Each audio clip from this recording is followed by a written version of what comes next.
432장 상송하시겠습니다. 432장입니다.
묵상기도 하심으로 주일 예배를 하나님 앞에 드리시겠습니다.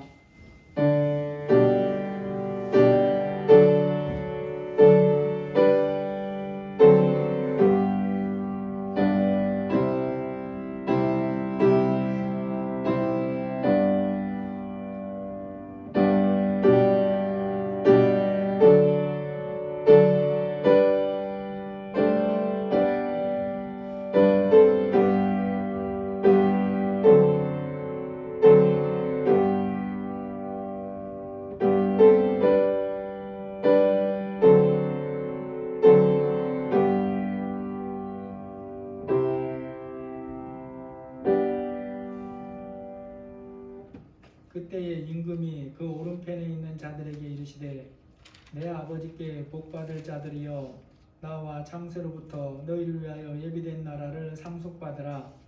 내가 줄일 때에 너희가 먹을 것을 주었고 목마를 때에 마시게 하였고 나그네 되었을 때에 영접하였고 헐벗었을 때에 옷을 입혔고 병들었을 때에 돌아보았고 옥에 갇혔을 때에 와서 보았느니라. 임금이 대답하여 이르시되 내가 진실로 너희에게 이르노니 너희가 여기 내 형제 중에 지극히 작은 자 하나에게 한 것이 곧 내게 한 것이니라. 하나님 아버지, 하나님이 우리 눈에 보이지 않지만 하나님께서 우리의 모든 것을 다 보고 계시는 것을 감사합니다. 우리가 지난 한 주간 살면서 또 하나님 앞에 예배자의 삶에 합당하지 못한 것들이 있지만 그럼에도 또 주님 앞에 긍휼을 구하며 나왔습니다. 우리의 모든 것을 아시는 주님, 이 시간 우리의 마음을 움직이시고 주장하셔서 오직 주님을 기쁘시게 하고 주님을 기뻐하는 이 예배가 될 수 있도록 함께하여 주옵소서. 예수님의 이름으로 기도합니다. 아멘. 찬송가 23장입니다.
사도신경으로 신앙 고백하시겠습니다.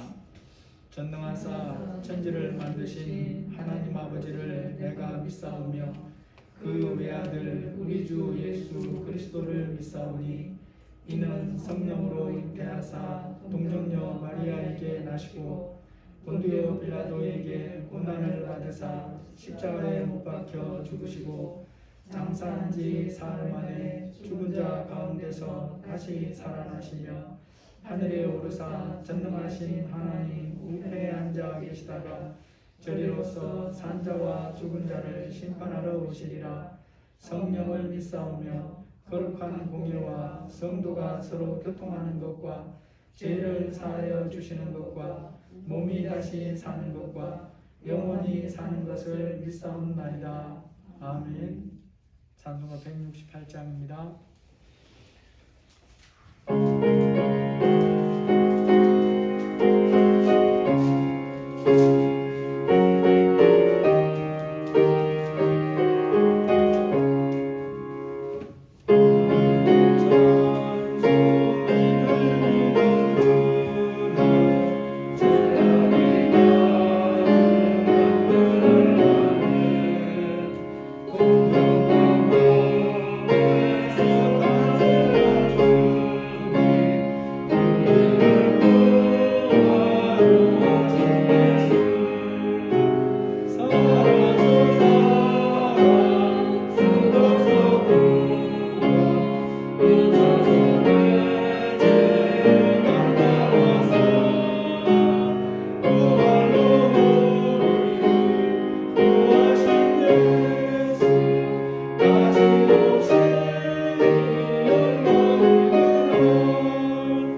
주님 앞에 불러주시고 예배자로 세워주신 것을 감사합니다. 이 시간 저희들의 마음을 주님이 주장해 주시고 오직 하나님 앞에 영과 진리로 예배하게 하여 주시기를 기도합니다.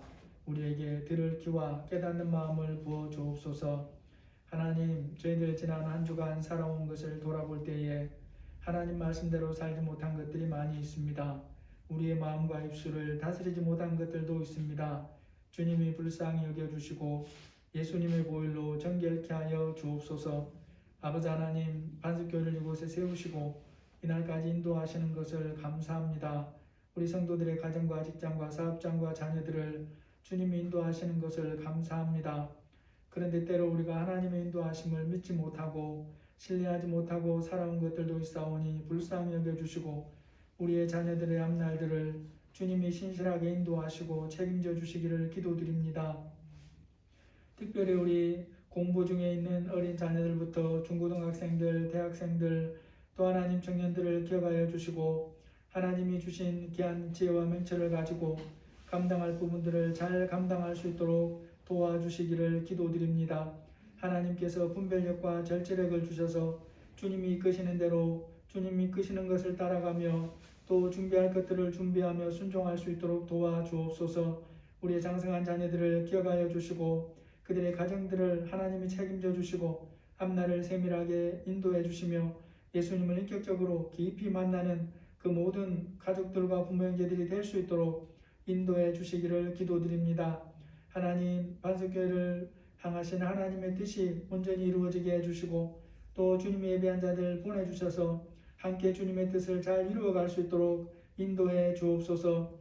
흰돌교회와 수평교회와 꿈의교회와 김재성 유명한 선교사님을 기억하여 주시고 그분들을 향한 그 교회들을 향하신 하나님의 뜻이 하나님의 뜻을 기쁘게 이루어가는 그런 교회가 될 수 있도록 인도해 주시기를 기도드립니다. 아버지, 우리가 살아가는 이 대한민국을 기억하여 주시고 정치, 경제, 교육과 모든 문제를 하나님이 주장하시고 도와주시기를 기도드립니다. 하나님이 함께해 주셔서 맡겨주신 세계 선교와 또 국내 선교와 양육의 사명들을 잘 감당할 수 있도록 도와주옵소서. 세상 사람들이 기독교를 많이 비방하고 욕하는데 우리가 잘못해서 그런 것들을 용서하여 주시고 빛과 소금 된 사명을 잘 감당할 수 있도록 은혜를 베풀어 주시기를 기도드립니다. 이 코로나 상황이 속히 종식돼서 또 우리가 하나님을 마음껏 또 찬양하고 예배하며 교제하며 또 하나님 복음을 전하는 일에 사람들로부터 회피되지 않는 그런 또 귀한 시간들을 속히 허락해 주시기를 기도드립니다. 아버지 하나님이여, 백신으로 인해서 부작용들이 생겨나지 아니하게 도와주시고 또 하나님 순조롭게 잘 진행되어서 속히 일상을 회복할 수 있도록 은혜를 더하여 주옵소서. 아버지 하나님, 우리가 피할 곳과 피할 사람들을 피하게 하여 주시고 이날까지 지켜주신 것을 감사합니다. 앞날도 인도하여 주시고 하나님이 보호하여 주옵소서. 이 예배를 통해 하나님 영광 받아 주시고 미련한 종의 입술도 주장하셔서 오직 하나님의 말씀을 전하여 주시고 우리에게 들을 귀와 깨닫는 마음을 부어 주옵소서. 모든 것을 주님께 맡겨드리며 예수님의 이름으로 감사하며 기도합니다. 아멘.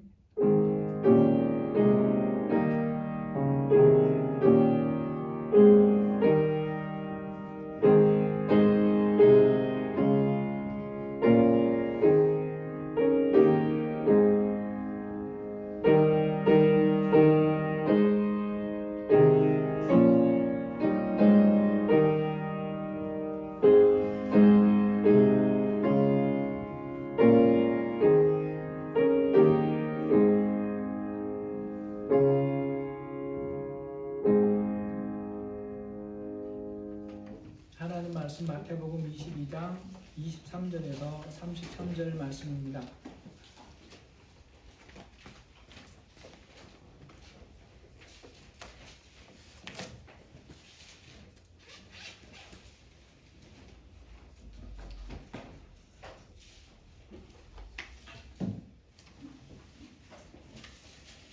마태복음 22장 23절에서 33절입니다. 한 절씩 교대로 읽으시고 33절은 같이 보시겠습니다. 부활이 없다 하는 사두개인들이 그날 예수께 와서 물어 이르되 선생님이여 모세가 이르시되 하나님 안에 자식이 없으시면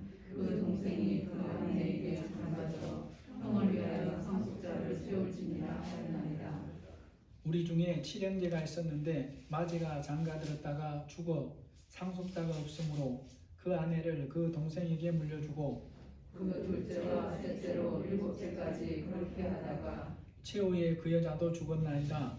그런즉 그들이 다 그를 취하였으니 부활 때에 일곱 중에 누구의 아내가 되리까? 예수께서 대답하여 이르시되 너희가 성경도 하나님의 능력도 알지 못하는 고로 오해하였도다. 부활 때는 장가도 아니가고 시집도 아니가고 하늘에 있는 천사들과 같으니라. 죽은 자의 부활을 논할진대 하나님이 너희에게 말씀하신 바 나는 아브라함의 하나님이요 이삭의 하나님이요 야곱의 하나님이로라 하신 것을 읽어보지 못하였느냐? 하나님은 죽은 자의 하나님이 아니요 살아있는 자의 하나님이시니라 하시니 무리가 듣고 그의 가르치심에 놀라더라. 아멘. 불과 한 달 전만 해도 기온이 참 찼었는데 봄이 되니까 한 달 만에 기온이 엄청나게 바뀐 것을 보게 됩니다. 요즘 팥값이 많이 올랐다는 기사들이 많이 나옵니다. 파를 그래서 계속해서 먹을 수 있는 방법들을 알려주는 뭐 그런 것들이 있어요. 잠깐 봤더니 뭔가 하니까 얇 키워진 파를 갖다가 흙에나 이렇게 심어서 길러서 잘라 먹는 그런 방법이었습니다. 그런 것은 이미 자라나 있는 파를 심기 때문에 심을 때도 뭐가 날 건지 보이죠. 하지만 농부가 씨를 뿌릴 때에 그 씨에서 뭔가를 보면서 뿌리는 경우는 없습니다. 수박 씨를 뿌릴 때 심을 때에 아무리 이 상상력이 좋아도 우리는 알아서 그렇지 실제로 그 씨를 보면서 수박을 그릴 수 있는가? 그릴 수 없죠. 무나 배추 씨를 뿌리면서 장차 거두게 될 무나 배추를 그려볼 수 있는가? 없다라는 것입니다. 그럼에도 농부는 거기에 대해서 조금도 의심하지 않고 씨를 심습니다. 살아있는 씨를 심기만 하면 그리고 중간에 이것이 썩어서 이렇게 없어져 버리지 않으면 정상적으로 자라기만 하면 반드시 원하는 때에 원하는 것을 거둘 거라는 것을 알기 때문에 심고 가꾸는 그런 수고를 하는 거죠. 그리스도인이 가진 믿음과 믿음으로 사는 결과가 뭘까 생각해 보면 이와 비슷하다라고 말할 수 있습니다. 볼물 맞은 농부가 논밭에 거름을 뿌리고 갈아서 정리하고 씨를 심습니다.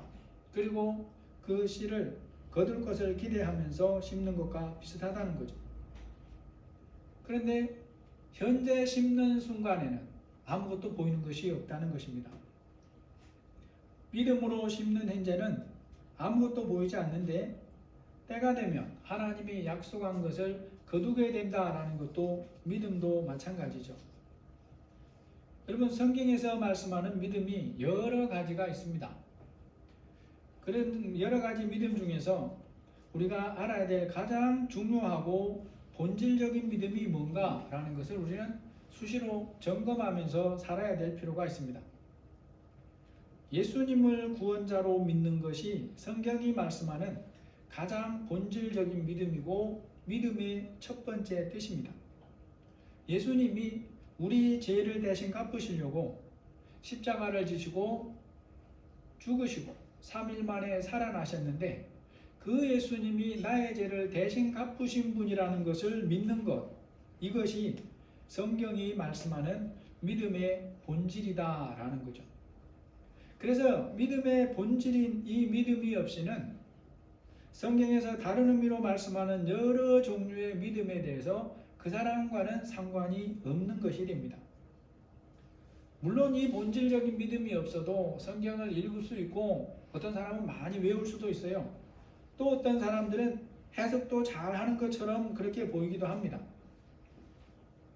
그럴지라도 이 믿음이 없이는 성경 말씀을 아무리 많이 알아도 그 말씀이 그 사람에게 살아있는 말씀이 되지는 않는다라는 거죠.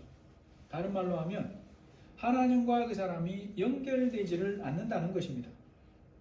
성경에 하나님이 사람들에게 약속하신 약속은 믿음의 본질인 예수를 구원자로 믿는 이 사람에게 하는 것이기 때문에 그렇다는 거죠.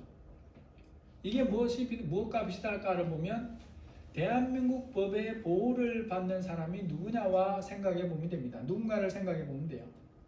지구촌에 70억이 넘는 그런 사람들이 살고 있지만 그 중에 대한민국 땅에 들어오거나 대한민국 법의 영향 아래에 있는 사람들만 대한민국 법이 그를 국민으로 인정하고 또 제공해야 될 보호를 제공한다라는 거죠. 성경에 얼마나 많은 약속들이 있습니까? 그런데 거의 모든 약속은 오직 믿음을 가진 사람들에게만 대상으로 주신 것입니다. 거의 모든 그런 얘기를 한 것은 일부는 하나님을 몰라도 안 믿어도 약속으로 주신 게 있어요. 그게 뭔가 성경에 봤더니 다시는 물로 육지를 덮는 심판을 하지 않는다거나 해변의 경계를 지키신다거나 해나 비를 모두에게 주신다라고 하는 말씀들이 있는데 이것들은 안 믿어도 다 대상이 됩니다. 그러나 그러한 것들 외에 실제로 하나님이 개인적으로 붙들어서 약속으로 누려야 될 것들은 모든 사람에게 준 것이 아니고 특정한 사람들에게만 주는데 그것이 바로 예수 그리스도를 믿는 믿음을 가진 사람들에게만 줍니다. 그래서 믿음은 모든 사람의 것이 아닙니다. 데살로니가후서 3장 2절에 보면 믿음은 모든 사람들의 것이 아니라 라고 말합니다. 그래서 우리가 하나님을 아버지로 믿는 사람은 먼저 말씀대로 믿는 게 중요합니다. 오직 이 믿음을 통해서만 하나님과 연결되고 또 하나님께서 그 사람에게 살아있는 하나님이 되어주신다라는 거죠. 이 시간 본문에서 우리가 생각해 봐야 될 아주 중요한 교훈 중에 하나는 하나님을 아버지로 믿는다고 하면서도 실제로는 그 말씀대로 믿지 않는 사람들을 우리에게 소개하고 있다는 거예요. 자기들이 가진 생각, 자기들이 만들어낸 가치관, 그리고 세상 가치관을 하나님 말씀 자리에 넣고 하나님의 말씀은 빼버린 상태로 믿는데도 불구하고 자기들은 성경이 말씀하는 믿음을 가지고 있다라고 생각하는 사람들이 오늘 본문에 등장을 합니다. 하나님을 믿는다고 함에도 그 믿음이 성경의 인정을 받거나 한 가지가 아니라는 것을 보여준다는 것을 우리가 이 사람들을 통해서 볼 수 있어요. 오늘 23절에 뭐라 그럽니까? 부활이 없다 하는 사두개인들이 그날 예수께 와서 물어 이르되, 여러분 같은 성경을 하나님의 말씀으로 인정하고 그 성경이 말씀하는 한 하나님을 믿는다고 하는 사람들입니다. 사두개인들이나 바리새인들 다 그러합니다. 그들은 구약 성경이 말씀하는 그 하나님을 믿는 사람들이에요. 모세를 통해 주신 이 오경의 말씀을 하나님의 말씀으로 인정하는 사람들입니다. 그런데 그들이 부활에 대하여 가진 가치관은 너무나 다르다라는 것이죠. 본문에서 말하는 부활의 1차적인 뜻은 예수님의 부활을 말하는 게 아닙니다. 아직 예수님 십자가 안 지셨잖아요. 죽은 자가 하나님의 때에 하나님이 살리심으로 살아나게 될 것, 그 부활을 의미합니다. 이런 부활에 대해서 같은 유대인인 사두개인들과 또 다른 유대인들 그리고 바리새인들 그들의 생각이 너무 다릅니다.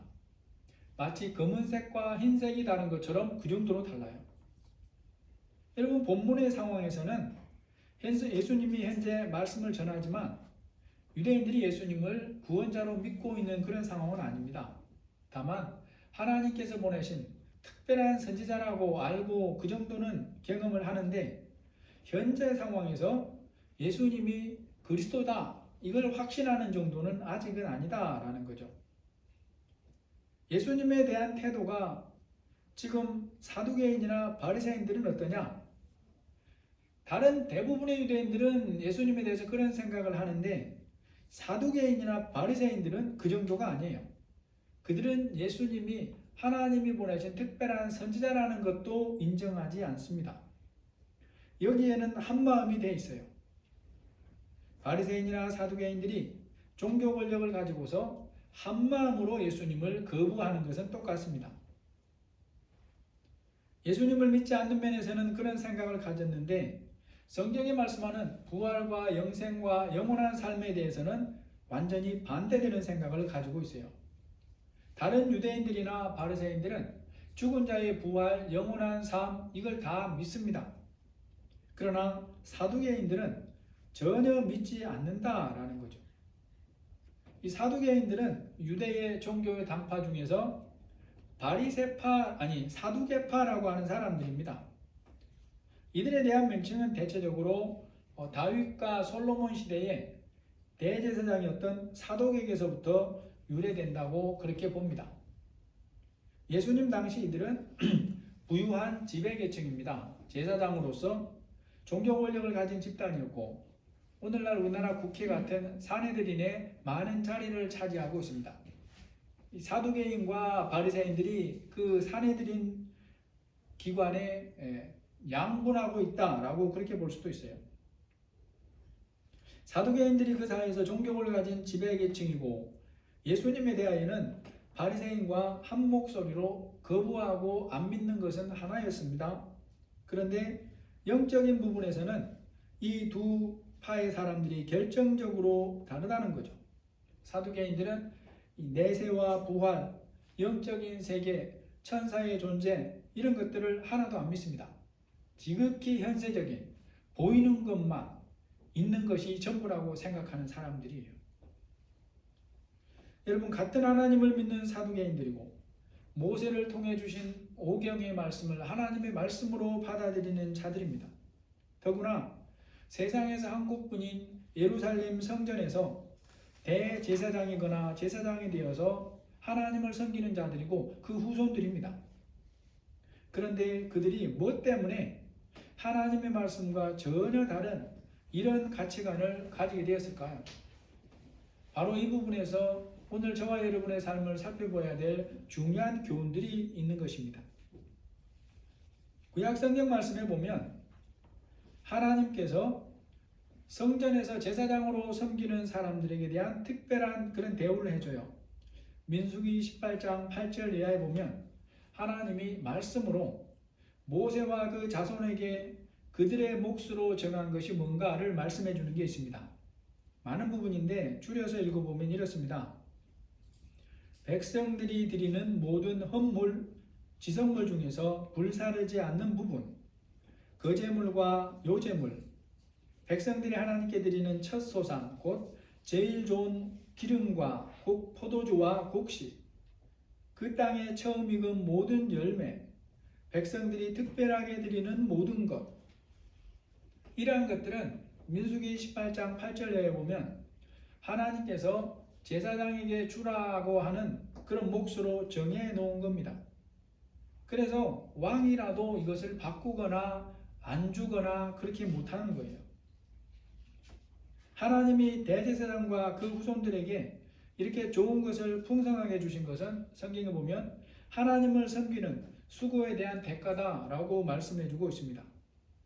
하나님께서 그들에게 다른 지파처럼 땅을 주시지는 않았지만 그러한 풍성한 좋은 것들을 주었어요. 그래서 하나님을 섬기는 사명을 감당하게 하신 것입니다.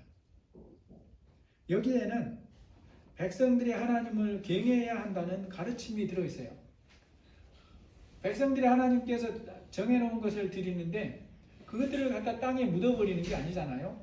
하나님을 섬기는 제사장에게 그 주어야 될 부분들을 말해서 그들이 하나님을 섬기는 일을 실천하도록 또 이렇게 훈련을 하셨다는 것입니다. 그래서 제사장의 인격이 어떠하든지 하나님이 세우신 제사장이고 말씀을 따라 하나님을 섬기는 역할을 맡고 있기 때문에 말씀에 순종해서 드리는 거죠. 그러다 보니까 제사장들은 그 사이에서 왕 다음으로 풍성한 삶을 산 사람들입니다. 많은 좋은 것을 말씀을 따라 받아서 누리면서 살았어요. 여기까지는 하나님께서 그렇게 말씀해 주셨기 때문에 시비할 거리가 없습니다. 그들의 인격이 모자라도 그런 것만으로 시비할 거리가 되지는 않는 거죠. 우리가 이들의 모습에서 주의 깊게 정말로 주의 깊게 살펴야 될 부분이 있습니다. 백성을 대표해서 하나님이 임재해 계시는 것을 상징하는 성전에서 제사장으로 하나님을 섬기는 사람들이에요. 그런데 무엇 때문에 그렇게 살아온 이들의 가치관이 하나님의 말씀과는 전혀 상관없는 가치관을 가진 자들로 변질되고 타락했을까라는 것입니다. 대체 무엇이 그들을 내세와 부활과 영적 세계의 존재를 전혀 믿지 않고 지극히 보이는 현실적인 것만 현재만 보면서 그것들이 전부인 걸로 알고 사는 사람들로 만들어 버렸냐라는 거죠. 더구나 그런 잘못된 가치관을 가지고 살면서도 자신들이 하나님을 잘못 믿고 있다는 것 자체를 모릅니다. 자기들이 하나님을 잘 믿고 있다고 생각하고 지금도 그 당시도 성전에서 백성들을 대신해서 하나님을 섬기고 있더라라고 하는 사실이에요. 그러면서 사람들이 이제 예수님이 부활에 대해 가르치니까 부활이 없다는 것을 확인받으려고 예수님께 나와 믿지도 않으면서 질문까지 하는 이런 상황이 된 것입니다. 그것이 바로 하나님이 주신 풍성함과 부요함을 누리면서도 그것을 주신 하나님의 뜻이 무엇인가를 잊어버리면서 살기를 계속해 왔기 때문에 그렇다는 거죠. 보이는 것이 주는 풍성함과 편리함을 대를 이어가면서 누려왔는데 그것을 주신 하나님이 어떤 자세로 살기를 바라는가에 대해서는 생각하지 않은 것입니다. 그들이 처음부터 짧은 시간에 성경 말씀과 동떨어진 가치관을 가진 사람들로 변질된 것은 아니겠지만 성경을 보면 실제로 이미 사무엘상 시대부터 그런 싹들이 보여지기를 시작을 합니다. 제사장과 그 자손들의 삶에서 이러한 변질과 타락을 보여주는 대표적인 사사가 엘리입니다. 그리고 그 자식들이죠. 사무엘상에서 볼 수 있는 엘리 사사의 모습은 영적으로 깨어있는 모습이 아니지 않습니까? 어린 사무엘은 하나님의 말씀을 듣는데 어른 엘리 사사는 듣는 능력이 없어요. 영적으로 잠자는 모습이고 심지어 자식들이 못된 행동을 계속해도 그것을 교훈하는, 돌이키는 그런 능력을 발휘하지도 못합니다. 엘리 사사의 아들들이 제사장인데 그들의 행위가 어떠냐? 사무엘상 2장 13절 이하에 보면 이럽니다. 그 제사장들이 백성에게 행하는 관습은 이러하니 곧 어떤 사람이 제사를 드리고 그 고기를 삶을 때에 제사장의 사환이 손에 세갈고리를 가지고 와서 그것으로 냄비에나 솥에나 큰 가마에 찔러 넣어 갈고리에 걸려 나오는 것은 제사장이 자기 것으로 가지되 실로에서 온 이스라엘 백성 사람에게 이같이 할 뿐 아니라. 여러분, 이런 행위는 하나님께 드리는 제사와 예물을 멸시하는 행위입니다. 현장에서 즉결 처분을 받아도 마땅한 참으로 두려운 범죄죠. 그런데 오늘 읽은 말씀에 뭐라 그럽니까? 이것들을 이미 관습으로 행할 정도로 변질되고 타락해 가고 있어요. 일부 깨어있는 백성들이 제발 그렇게 하지 말고 하나님께 제사를 드린 후에 너희들이 법에 정해진 대로 가져가라고 말을 해도 안 됐습니다. 엘리 사사의 마지막이 이러합니다. 사무엘상 4장 18절에 보면 하나님의 계를 말할 때에 엘리가 자기 의자에서 뒤로 넘어져 문 곁에서 목이 부러져 죽었으니 나이가 많고 비대한 까닭이라. 그가 이스라엘의 사사가 된 지 40년이었더라. 의자에 앉았다가 일어날 때에 몸을 제대로 가누지 못해 넘어져서 목이 부러져 죽었는데 그 이유가 몸이 비대했다고 성경이 우리에게 알려주고 있어요. 여러분, 이때 엘리 사사의 나이를 짐작해 보면 98세입니다. 98세가 됐는데 평소에 먹을 것을 얼마나 많이 먹었으면 98세가 됐음에도 자기 몸이 비대해서 그 몸에 눌려서 넘어져 가지고 현장에서 목이 부러져 죽을 정도로 그렇게 살았어요.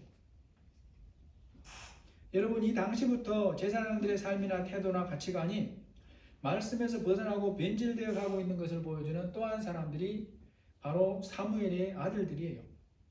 사무엘은 얼마나 훌륭한 사사입니까? 그런데 그 아들 제사장들은 사무엘상 8장 1절에 보면 이렇게 타락했습니다. 사무엘이 늙음에 그의 아들들을 이스라엘 사사로 삼으니 사무엘의 아들들이 자기 아버지의 행위를 따르지 아니하고 이익을 따라 뇌물을 받고 판결을 굽게 하니라. 대제사장의 후손인 사두개인들이 성경에서 가르치는 말씀과는 전혀 다른 내세관을 가지고 있어요. 내세와 부활, 영적 세계는 없다고 생각하고 살아갑니다. 그들이 성경에서 부활이 없다는 증거라고 가져오는 것이 뭐냐? 오늘 본문에 읽은 계대개론에 대한 겁니다.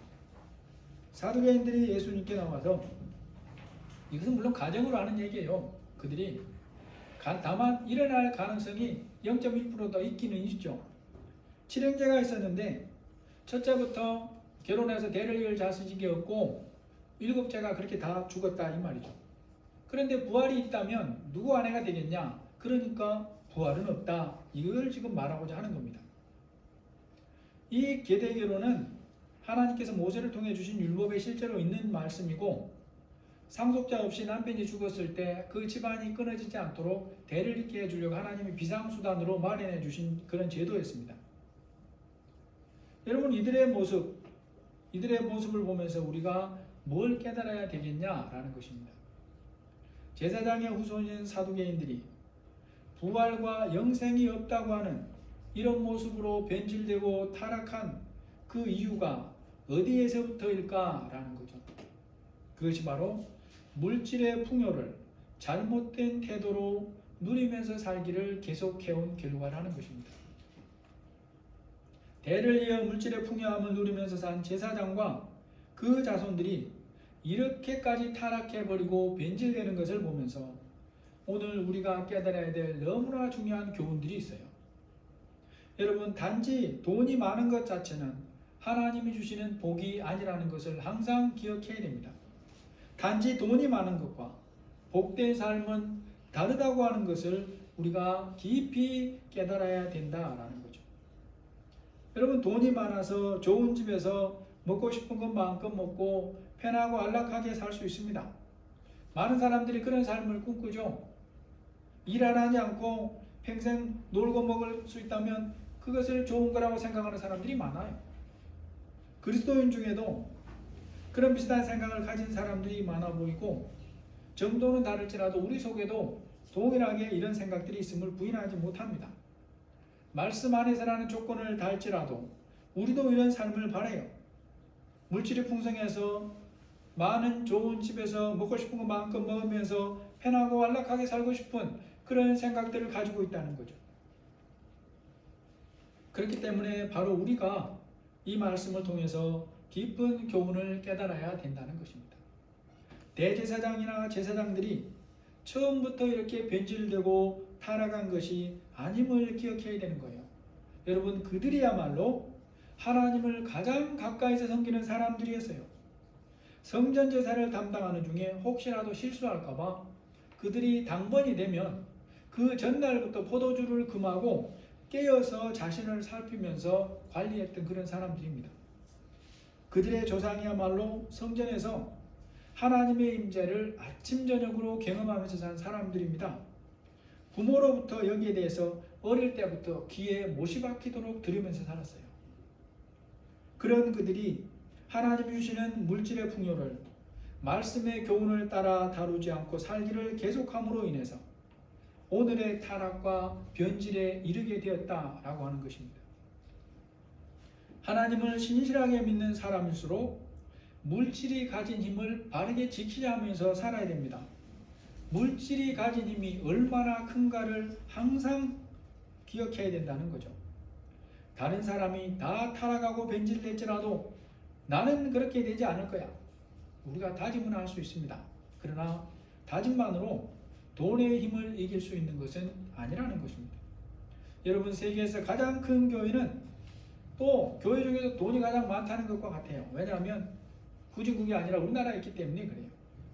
그런 교회를 세우고 세계에서 가장 많은 돈을 사용했던 그들과 그 가정의 현재 모습은 어떻습니까? 돈으로 분쟁하고 망해가는 모습을 수시로 뉴스에서 우리에게 알려주고 있어요.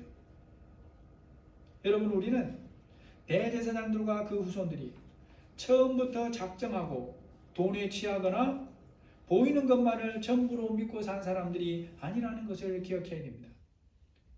또 기억할 것이 있어요. 그 돈이 잘못된 방법으로 부정하게 번 것이 아니라는 것도 기억해야 돼요. 하나님께서 그들에게 수고의 대가와 은혜로 주신 것입니다. 다른 어떤 사람들이 부자가 된, 예수 잘 믿는 사람들이 부자가 된 것 중에 정말 그 사람이 바르게 벌었는지는 하나님만 아세요. 그런데 제사장들이 얻은 것은 이런 면에서 잘못된 것이 하나도 없어요. 하나님이 주신 것입니다. 그럼에도 불구하고 이렇게 타락하고 변질돼 갑니다. 말씀을 따라 바르게 잘 사용하면서 하나님을 섬기라고 주신 것인데도 불구하고 어느 순간부터 물질 사용해서 조금씩 무너지고 변질되기를 시작하더니 그것이 대를 이어 조금씩 쌓여가면서 언젠가부터는 하나님의 말씀을 가르치면서도 자신들은 그것을 조금도 믿지 않는 사람들이 되어버렸어요. 부활과 영생이 없고 현생이 전부라고 하는 사람들로 타락하고 변질되어 버렸습니다. 여러분, 배를 만들 때는 아주 깨끗합니다. 페인트 칠을 깨끗하게 해요. 그런데 그 배가 바다를 계속 항해하면서 어느 때부터 거기에 작은 것들이 붙기를 시작하고 어느 정도 한계가 지나면 그것들을 떼어내지 않으면 배의 정상적인 기능을 발휘할 수 없는 상태까지 되어버린답니다. 그래서 그걸 떼어줘야 돼요. 한 마리가 붙었을 때 배가 못 움직이냐? 그렇지 않습니다. 10마리가 붙어도 제대로 움직일 수 있어요. 그런데 그것들이 점점 지나가면서 나중에는 새카맣게 붙어버립니다. 여러분, 우리가 어떻게 그런 모습들을 보면서 깨달아야 될 교훈이 뭔가를 알아야 돼요. 또 한 가지 살펴야 될 것은 그들의 신앙이 이렇게까지 변질되고 타락했음에도 자신들은 하나님을 바르게 믿고 있는 자라고 당당하게 주장하는 사람이 되었다는 거죠. 자기들의 가치관이 옳다고 성경까지 끌어옵니다. 그러면서 예수님께, 자기들은 사실 믿지도 않으면서 그 예수님께 나와서 우리가 이렇게 생각하고 사는 것이 옳은 것이 아니냐라고 주장하면서 성경에 근거하는 것까지 와서 제시하는 사람들이에요. 그러나 그런 자들이 믿는 하나님은 성경이 말씀하는 하나님이 아닙니다. 성경이 말씀하는 것이 아닌 것을 그들은 자기들 것으로 믿고 있다는 것을 우리가 볼 수 있어요. 자기들이 만들어 놓은 신을 믿고 있는 것입니다. 그렇게 변질된 가치관, 죽은 하나님을 믿고 있는 그들을 향해서 예수님이 오늘 31절 이하에 말씀합니다. 죽은 자의 부활을 논할진대 하나님이 너희에게 말씀하신 바 나는 아브라함의 하나님이요 이삭의 하나님이요 야곱의 하나님이로라 하신 것을 읽어보지 못하였느냐. 하나님은 죽은 자의 하나님이 아니요 살아있는 자의 하나님이니라. 부활과 영생이 없다고 생각하는 사람에게는 하나님이 살아계시질 않아요. 그들이 입으로 어떻게 자기가 하나님을 잘 믿고 있다고 선전하든지 그것은 아무런 의미가 없는 것입니다. 예수님께서 그런 자들이 믿는 하나님은 죽은 하나님이라고 말씀합니다. 하나님은 어떤 하나님입니까? 죽은 자의 하나님이 아니요 살아있는 자의 하나님이라고 강조하십니다. 이것이 어떤 뜻으로 말씀하시는 것인지 우리가 바르게 깨닫고 믿어야 된다라는 거죠. 자기 생각이나 세상이 말하는 가치관을 적당히 섞어가지고 믿는 것은 하나님이 보시기에 바른 믿음이 아니라라는 거죠.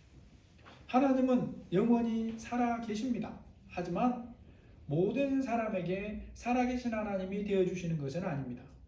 하나님 앞에서 하나님을 향해 살아있는 믿음을 가져야 하나님이 그 사람에게 살아있는 하나님이 되어주신다라는 거죠. 그리고 살아있는 믿음은 뭘로 증명되느냐? 하나님을 말씀대로 믿고 순종하는 것 외에 다른 길이 없다는 것입니다. 오늘 말씀을 정리해 봅니다. 하나님은 영원히 살아계시는 하나님인데 믿는 사람 눈에도 보이지가 않습니다. 믿음의 결과가 어떻게 나타날 것인지 이 세상에서 믿는 동안에는 모르는 부분이 너무 많습니다. 하나님이 살아계신 것을 내가 기대하는 방법으로 경험하지 못할 수도 있어요. 그래서 하나님을 믿는다고 하면서도 삶은 말씀에서 너무나 먼 모습으로 사는 사람들이 많고, 심지어 부활과 영생이 없는 것처럼 여기면서 사는 사람들도 많습니다. 그러나 그런 사람은 하나님의 살아계심을 삶에서 경험할 수가 없어요. 하나님은 죽은 믿음을 가진 사람에게는 살아있는 분이 아니기 때문에 그렇습니다. 데살로니가 후서 3장 2절, 믿음은 모든 사람의 것이 아니니라라는 말씀을 누구에게 했는가를 우리가 기억해야 됩니다. 믿지 않는 세상 사람들에게가 아니라 믿고 사는 사람들에게 하신 말씀이라는 것을 기억해야 되는 거예요.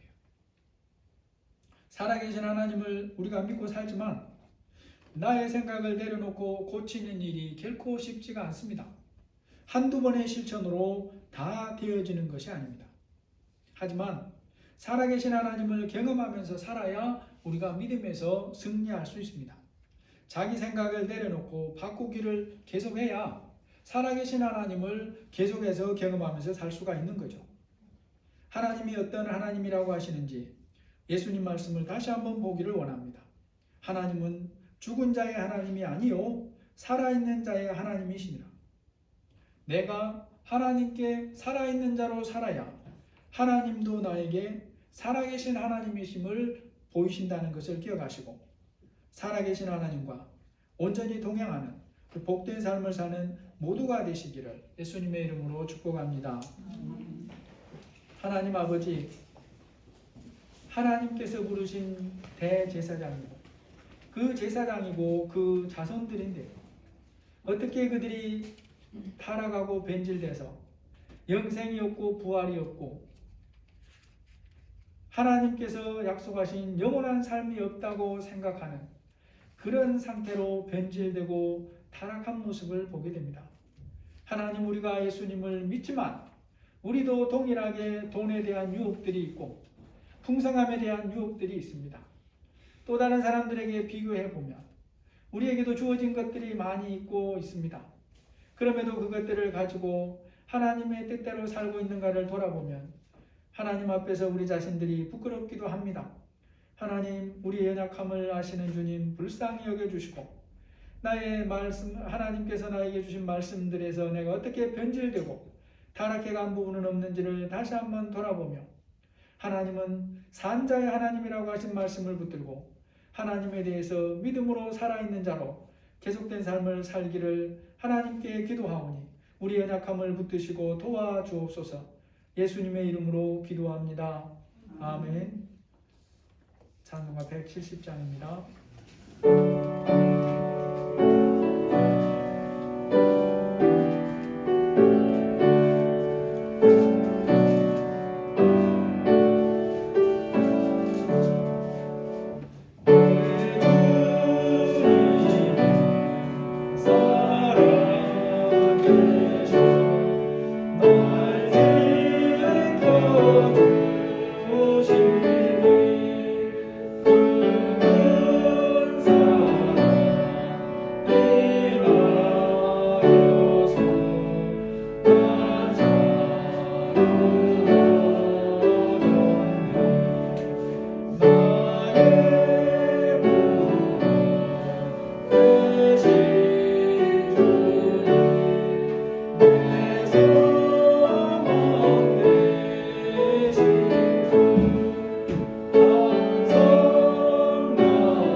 하나님 감사합니다. 저희들 이 시간 주님 앞에 나와서 예배할 수 있도록 도와주시니 감사합니다. 그리고 또 믿음의 분량을 따라 귀한 물질을 구별해서 드릴 수 있도록 도우시니 감사합니다.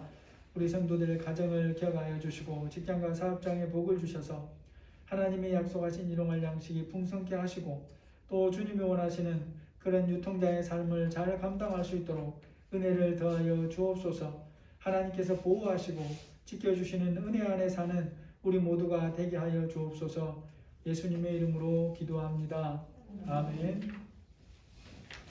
교회 소식 보시면 우리 4번에 보시면 다음 주 말고 4월 4일이 부활주일입니다. 이번 주일은 이번 감사 찬양은 가족이나 기간이 하지 않고 가지 예배 시간에 같이 하는 걸로 하겠습니다. 그 다음에 부활주일 감사 예배에 성찬인식이 있습니다. 우리 함께 기도로 준비해 주시기를 바랍니다.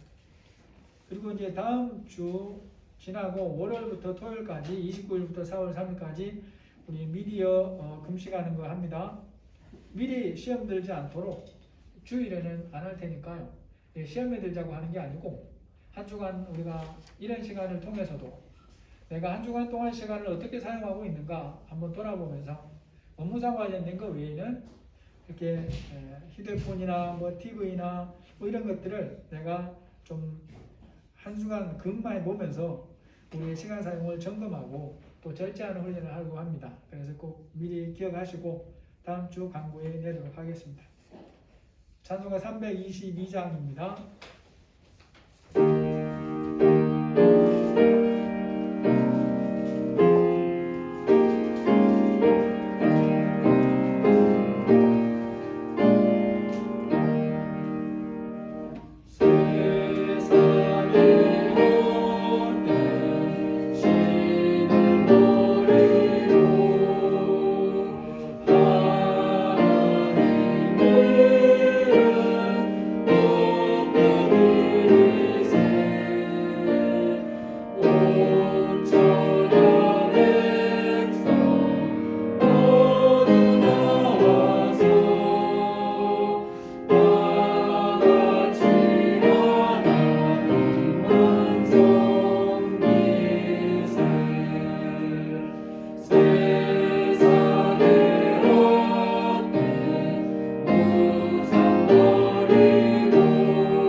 이제는 우리 주 예수 그리스도의 은혜와 하나님의 사랑하심과 성령의 교통하시고 인도하시고 보호하시는 은혜가 하나님은 항상 살아있는 자의 하나님이시라고 말씀하는 것을 우리가 늘 기억하고 보이는 것들의 마음 빼앗기지 아니하며 자기 생각을 따라 살지 아니하고 말씀대로 하나님 앞에 살아있는 자로 살기를 다짐하는 우리 모든 사랑하는 성도들 위해 지금부터 영원토록 함께 계실지어다. 아멘.